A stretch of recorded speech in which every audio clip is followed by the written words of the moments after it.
I know I got shot in 1976, so I probably started hearing gangs in my neighborhood 74. But when I got shot in 76, it was gang related. And how old were you at the time? 12. 12. Not just me and both of my brothers got shot at the same time in 1976.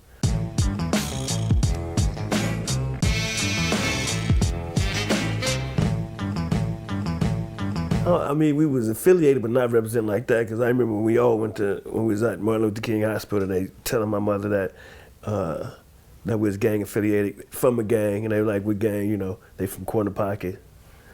But I was only 12, and the way we got shot, like it's probably as a sawed off, because it was just too blind, like boom, boom, and like buckshots hit us. Like it was close, you know, probably 100 yards or something. Somebody just, I think it was a fight earlier that day.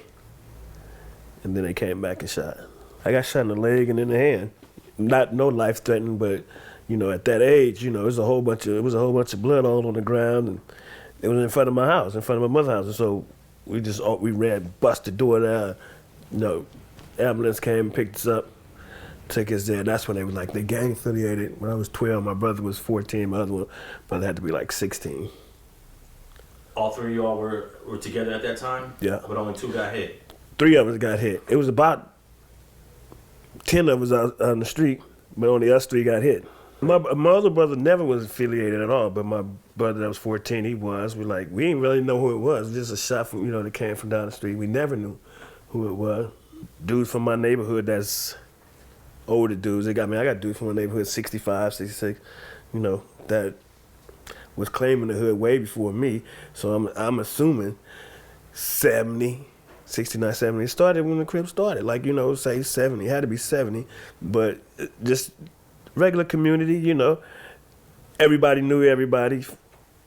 You know, you can get a whipping from the person around the corner because they mother knew my mother and all kind of stuff like that. We all knew each other on this street, the whole neighborhood. So when you say join the gang, it was like, not joining the gang, we was part of the community, like riding bikes together, just doing that kind of stuff. One of the homies, Big Scrap, he was always, you know, very affiliated. I looked up Big Scrap. He was a couple years older than me. Then, of course, we had Michael Stone from the hood and his brother, Anthony Stone. So they was all older than me, like 5 and 6 years older than me. So, and they was gangbanging already. So, and you know, they neighbors, just 4 houses down. You know, Michael Stone, they lived 5 houses down from my mother. So we all grew up. His mother, my mother was friends. Now, for those who don't know, Michael Stone and Jerry Stone, right? Yeah. Both of them got killed in that shootout with Orlando Anderson back in 1998. Yeah. So you grew up with those cats? Yeah, Michael Stone and little Jerry Stone, my little homie from the neighborhood. I remember when he was born.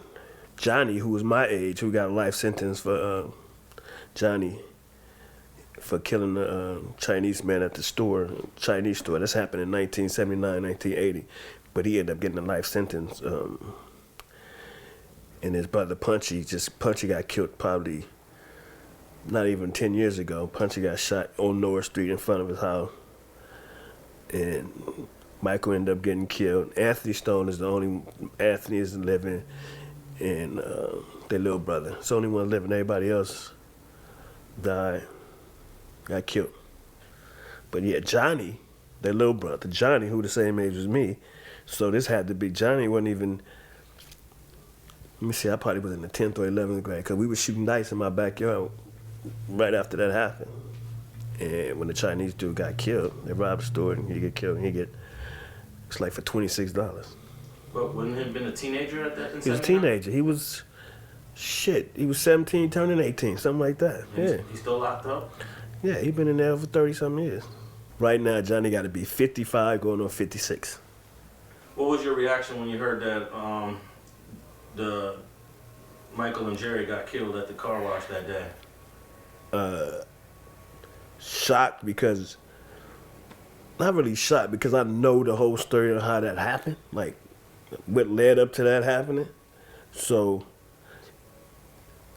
and if you see Mike, you know you ain't gonna fight Mike. Mike has some 25, 26 arms. He's 6'5", so ain't no way nobody gonna get up. Nobody was gonna fight him. And if you knew Jerry, it wasn't gonna be no fight situation. And then the situation how it happened, like I would really wish I would have been on the street. I could have like downplayed that because you know, me and Baby Lane was cool, tight. We talked, and the situation of how it happened, we could have resolved all that. Well, according to Blondie and Ladd, they did an interview saying that it was over some debt, over some dope. Yeah, that's just the police story, but the real story is Daniel Stone, who's not even a Stone, he's just Daniel Smith, who's deceased now too, actually stole Dre. It wasn't number the half a bird. He got it and jumped out the window and ran a ticket. Had nothing to do with Lane. It was Dre stuff. Dre, daddy, is from Corner Poccet, and he happened to be from Southside. But his daddy is my big homeboy. It's my daddy and my homeboy. But, you know, that's the story probably people don't know. Like, it was almost like family type shit, but that happened. So for those who don't know, half a bird, that's 18 ounces, right?